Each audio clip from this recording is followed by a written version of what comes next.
ఇప్పుడు municipal chairperson Medak Chanderpaul గారు మాట్లాడారు. నాన్న ఇంకొక మైక్ నాన్న ఇక్కడ బాబు ఇంకొక మైక్ తీసుకోనా మేడం గారికి ఉందా ఇక్కడ రైట్.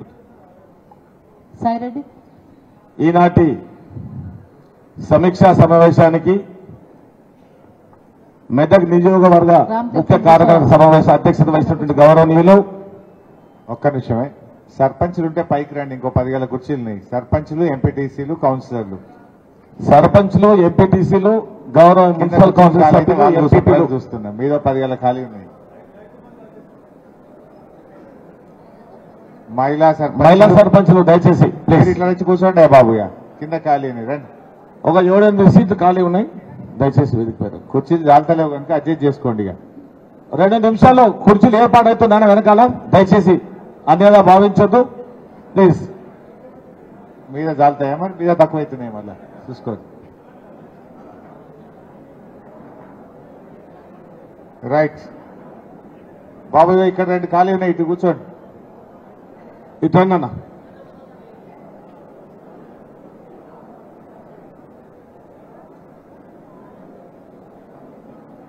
మీరు అందరూ అట్లా నిలబడద్దు బిడ్డ. వెనక చైర్లు ఉన్నాయి పోయి కూర్చోండి బిడ్డ. వెనకకున్నాయి పోయి కూర్చోండి.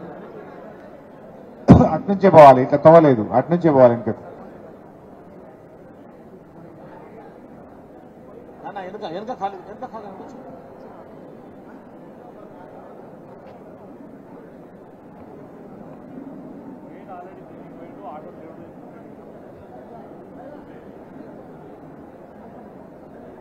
ఓకే తెప్పిస్తాను చైర్స్ 2 నిమిషాలు వస్తాయి ప్లీజ్.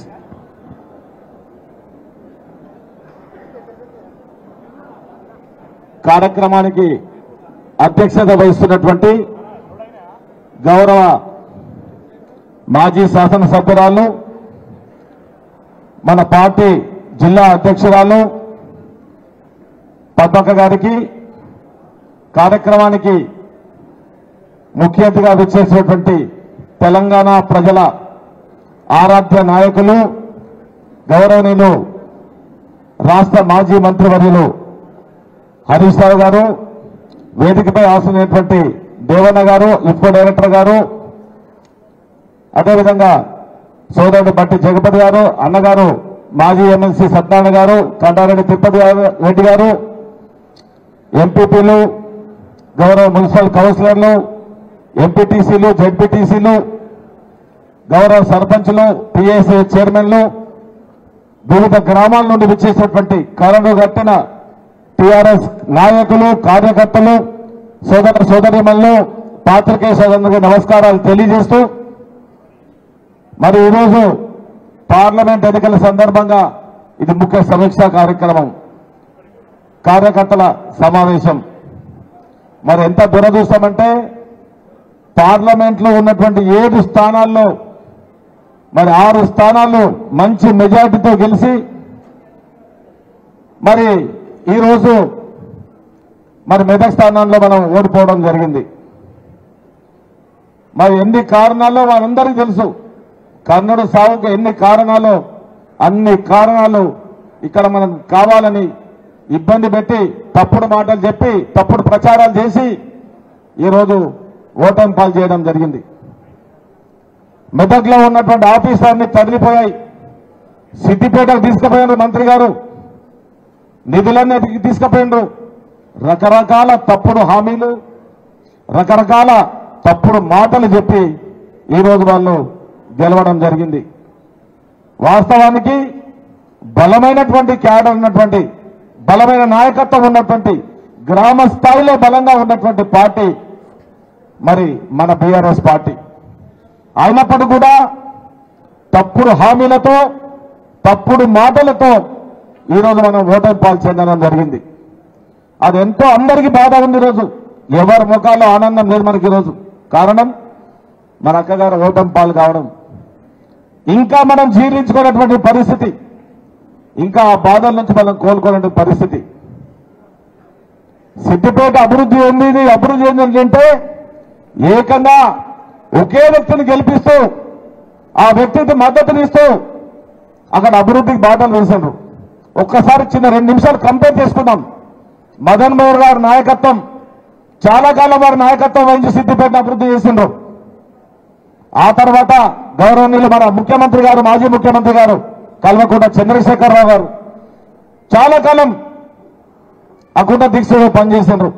ఆ తర్వాత గౌరవనీయులు మన మాజీ మంత్రి హరీష్ రావు గారు చాలా కాలం వారి నాయకత్వంలో అభివృద్ధి జరిగింది. అంటే పటిష్టమైన నాయకత్వం చాలా కాలం ఉండడం వల్ల మరి ఒక్కసారి బేరీ చేసుకుందాం. మనం గత 50 ఏళ్లకు మరి ఈ 10 ఏళ్లకు అక్కగారి నాయకత్వంలో మెదక్ నియోజకవర్గం అభివృద్ధి చెందిందా చెందలేదా ఒక్కసారి మనం బేరీ చేసుకోవాలి. చెందిందా చెందలేదా? బ్రహ్మాండంగా అభివృద్ధి చెందింది. మరి 10 సంవత్సరాల క్రితం మెదక్లో ఇలాంటి రోడ్లు ఉండనా? ఇలాంటి కలెక్టరేట్ బిల్డింగ్ ఉండనా? ఇలాంటి ఎస్పీ బిల్డింగ్ ఉండనా? ఇంత చక్కటి ఐమాక్స్ లైట్లు ఉండనా? ఏవి లేవు. గ్రామ గ్రామాన సిమెంట్ రోడ్లు, గ్రామ గ్రామాన వైకుంఠ ధామాలు, గ్రామ గ్రామాన డంప్ యార్డ్లు, ప్రతి గ్రామ పంచాయతీకి ట్రాక్టర్లు, ట్యాంకర్లు, ప్రతి గ్రామంలో పచ్చదనం. ఇంత మంచి కాన్సెప్ట్ పనిచేసి నిరంతరం ప్రజల మధ్యలో ఉండి నిరంతరం ప్రజా సంక్షేమం కొరకు పాటుపడ్డటువంటి పని మన బీఆర్ఎస్ పార్టీ చేసింది. పెన్షన్లు ఇచ్చిండ్రు, ఆరోగ్యశ్రీ ఇచ్చిండ్రు, సీఎంఆర్ఎఫ్ ఇచ్చడం, రైతు బంధు, రైతు బీమా, ఒక్కటి కాదు కళ్యాణ లక్ష్మి, షాదీ ముబారక్, డబుల్ బెడ్రూమ్లు, ఒకటి కాదు గృహలక్ష్మి పథకం కూడా మళ్ళీ ప్రారంభం చేసినాం. కానీ ఓటమి అనేది ప్రజలు తప్పుడు నిర్ణయం తీసుకుంటారు. భారతదేశంలో ఉన్న ఏ రాష్ట్రంలో కూడా ఈరోజు ఇన్ని సంక్షేమ పథకాలు లేవు. మరో కారణం తప్పుడు హామీలు ఇచ్చు, అమలుకు సాధ్యంగా అన్నటువంటి హామీలు ఇచ్చింది. ఈరోజు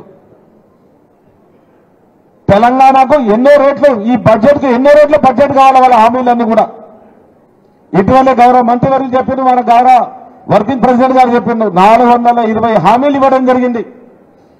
నిధులు ఎన్ని కావాలి, నిధుల సమీకరణ ఎక్కడికే చేస్తారు అనేది మనం చూడాల్సి ఉంది. అంటే తప్పుడు హామీలు ఇచ్చు, తప్పుడు మాటలు చెప్పి అధికారంలోకి వచ్చినప్పుడు వాళ్ళ దాని మాట నిలబడాల్సిన అవసరం ఉంటుంది.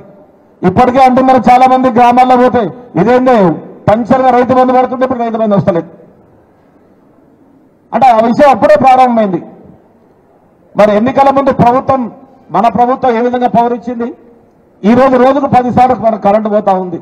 వచ్చే ఎండాకాలం ఎంత కరెంటు పోతో ఎంత కరెంటు ఉందో మనకు తెలియనటువంటి పరిస్థితి. అనా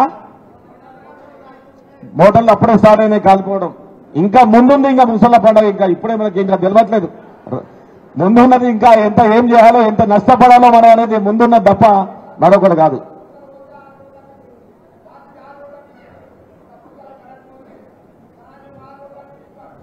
వాస్తవంగా ఈ 10 సంవత్సరాల కాలంలో గౌరవ ముఖ్యమంత్రి గారు కల్వకుంట్ల చంద్రశేఖర గారి నాయకత్వంలో పటిష్టంగా కరెంటు ఒక 2 నిమిషాలు పోతే మనం భరించినటువంటి పరిస్థితి, అంత మంచి కరెంట్ ఇచ్చారు. ఎన్నడూ కూడా మన బ్యాటరీలు కానీ, ఇన్వర్టర్లు కానీ, జనరేటర్లు కానీ ఎలాంటివి కూడా మనం వాడాల్సిన అవసరం లేదు. ఇప్పుడు ఇన్వర్టర్లు, జనరేటర్లకు వచ్చిన పరిస్థితి. రాబో రోజుల్లో ఏమొస్తో మనకు తెలియదు. కానీ మరి మన ముందున్నటువంటి లక్ష్యం ఈరోజు ఏర్పాటు చేసే సమావేశం పార్లమెంట్ ఎన్నికలు. పార్లమెంట్ ఎన్నికలు మనకు చాలా కీలకమైనవి. ఈరోజు మనందరం కూడా కష్టపడి గ్రామ స్థాయి నుంచి కష్టపడి ఈ ఎన్నికల్లో తప్పకుండా విజయం సాధించినటువంటి బాధ్యత మన మీద ఉంది. అక్కగారు మన సమీక్షా సమావేశంలో మాట ఇచ్చిండ్రు, మంచి మెజార్టీ ఇస్తాను మా కాన్స్టిట్యున్సీలో. మొన్న తప్పుడు హామీలతో గెలుపొందినటువంటి వాళ్ళు ఈసారి ఆ విధంగా జరగదు. ప్రజలు వాళ్ళు ఇచ్చిన హామీని గ్రహిస్తారు. తప్పకుండా వచ్చే పార్లమెంట్ ఎన్నికల్లో మంచి చక్కటి ఏ అభ్యర్థిని నిర్ణయించినా వారికి అఖండమైనటువంటి మెజార్టీని ఇచ్చే ప్రయత్నం చేస్తామని అక్కగారు చెప్పారు. ఈ రోజు మనందరి మీద బాధ్యత ఉంది, ప్రతి ఒక్కరి మీద బాధ్యత ఉంది. ఏ విధంగా అక్కగారికి ఇంటింటికి వెళ్ళి కష్టపడి ప్రతి ఓటును కలిసి మనం ముందు పోయి పనిచేస్తాము.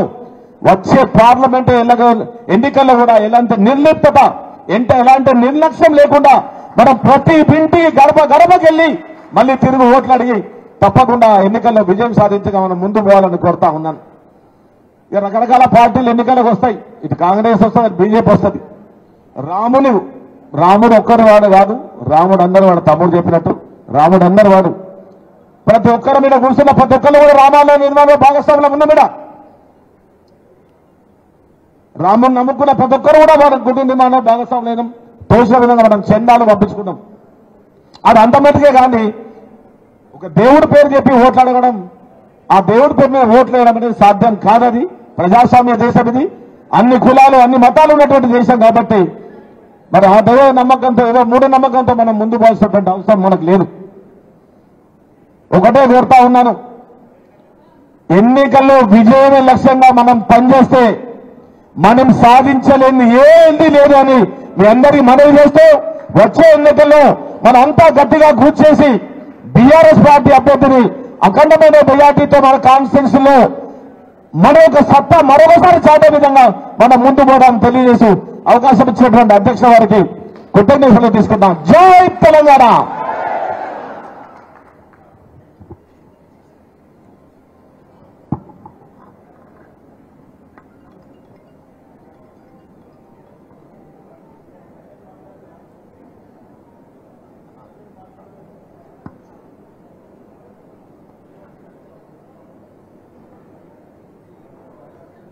ఎంపీపీ గారు నారాయణ రెడ్డి గారు మాట్లాడాల్సింది.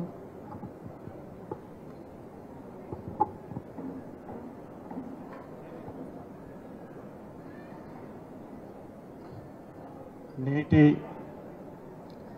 ఈ నియోజకవర్గపు స్థాయి సమావేశానికి విచ్చేసిన మన ముఖ్య అతిథులు హరీష్ రావు గారికి, మన పార్టీ అధ్యక్షురాలు పద్మా దేవేందర్ రెడ్డి గారికి, వేదిక మీద ఉన్న వివిధ పెద్దలు, వేదిక ముందున్న ఎంపీటీసీలు, సర్పంచులు, పిఎస్సి చైర్మన్లు, పాత్రికేయులు, అక్కా చెల్లెళ్ళకి అందరికీ నమస్కారం.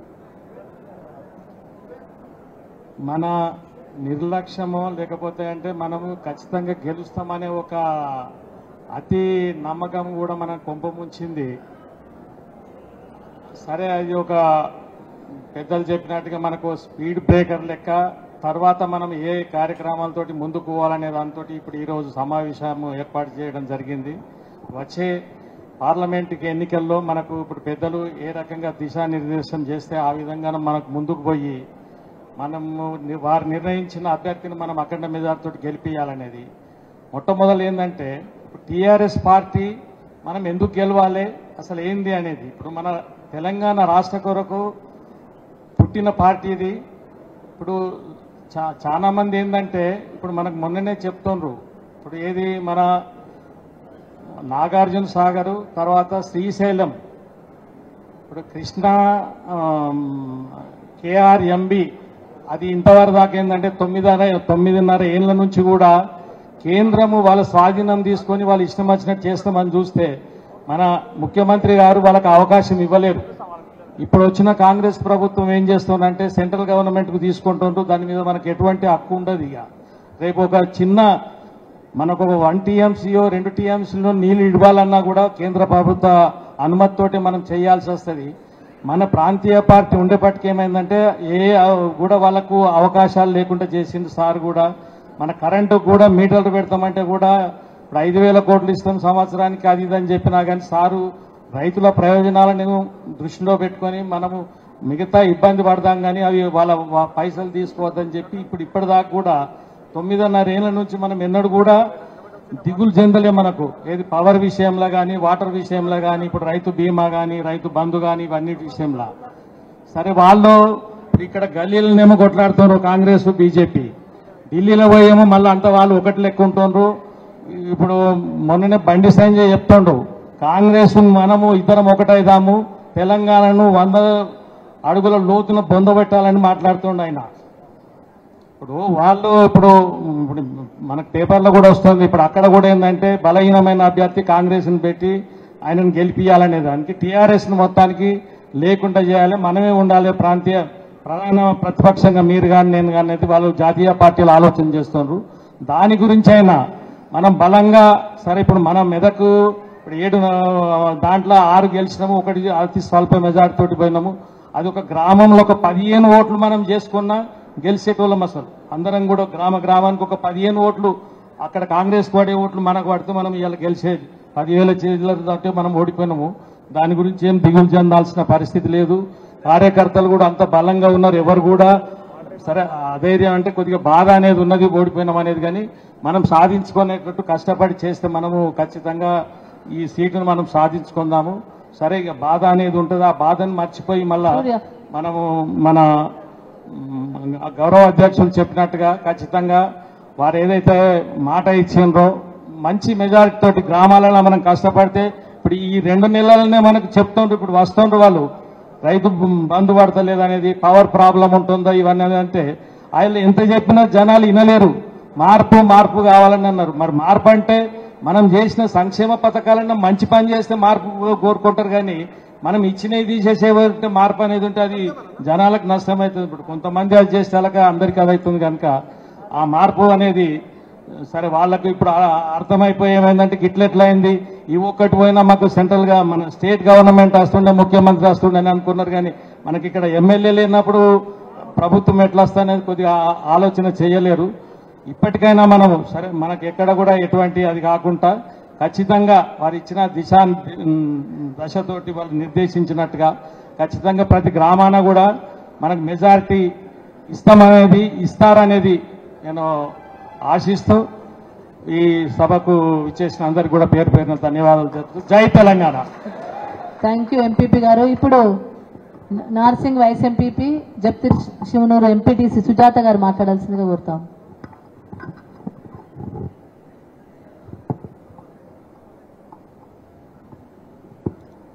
మెదక్ నియోజకవర్గ మన ముఖ్య కార్యకర్తల సమావేశానికి ముఖ్య అతిథులుగా విచ్చేసినటువంటి మన హరీష్ రావు సార్ గారికి, అలాగే మన మాజీ ఎమ్మెల్యే పద్మ దేవేందర్ రెడ్డి గారికి, అలాగే ఇఫ్కో డైరెక్టర్ దేవేందర్ రెడ్డి సార్ గారికి, అలాగే మన మున్సిపల్ చైర్మన్ గారికి, వైస్ చైర్మన్లకు, మార్కెట్ కమిటీ చైర్మన్లకు, ఎంపీపీలకు, జెడ్పీటీసీలకు, సర్పంచ్లకు, ఎంపీటీసీలకు, బీఆర్ఎస్ కుటుంబ సభ్యులందరికీ కూడా హృదయపూర్వక ధన్యవాదాలు.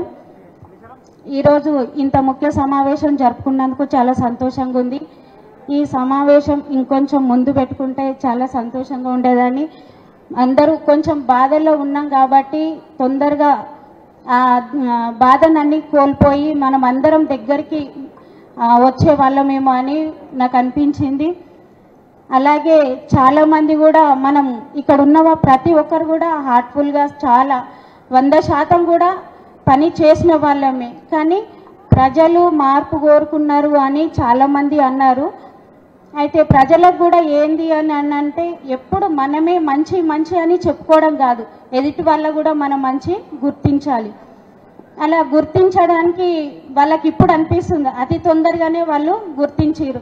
అయ్యో ఈ ప్రభుత్వం కంటే మన కేసీఆర్ సార్ గారు నా పెద్ద కొడుకున్నప్పుడే మాకు పింఛన్ తొందరగా వచ్చేది అని. ఇప్పటి వరకు కూడా పింఛన్లు రాలేదు. అయితే కొంతమంది మొన్నటి వరకు రాలేదు, మొన్న ఇచ్చినప్పుడు కూడా ఇదే 2000 ఇచ్చిరని చాలా ఏడ్చిన రోజులు ఉన్నాయి సార్. గెలవంగానే మాకు 4000 ఇస్తా అన్నారు, కానీ మాకు 2000 వచ్చినాయని చాలా బాధపడ్డారు. ఎందుకు అని అంటే 4000 వస్తున్నాయి అని ఒకేసారి అనేసరికి వాళ్ళకు కూడా ఒక ఆశ కలిగింది. మనం కూడా మన సార్ కూడా చెప్పారు. కానీ వాళ్ళకి ఏదో కొత్త ప్రభుత్వం ఇంకేం చేస్తుందో అన్న ఆలోచన మీద వాళ్ళు నిర్ణయం తీసుకున్నారు. ఆ మార్పు అన్నది మేము కూడా చూసినాం సార్. ఎందుకంటే మన నర్సింగ్ మండలి చెప్తే చీనూరు, నేను ఎంపీటీసీని. మొన్న మా విలేజ్లో మోటార్ కాలిపోతే కూడా చేపించే వాళ్ళు ఎవరు లేకుండే. 3 days కూడా నీళ్లు లేకపోతే ఒక 1/2 kilometer దూరం నుంచి మేము నీళ్ళు ఎత్తుకొచ్చుకోవడం జరిగింది సార్. అందులో నేను కూడా ఒక సభ్యురాలినే. ఆ ఒడ్ల పంట ఎత్తుకొచ్చుకుంటుంటే ఆ బాధ అన్నది మనకి 24 గంటలు ఇంటి దగ్గర నీళ్లు పోసే దాని విలువ మనకు తెలియలేదు. అందుకే ఇప్పుడు మనం ఒకటే చెప్తున్నాం, ఏందని అంటే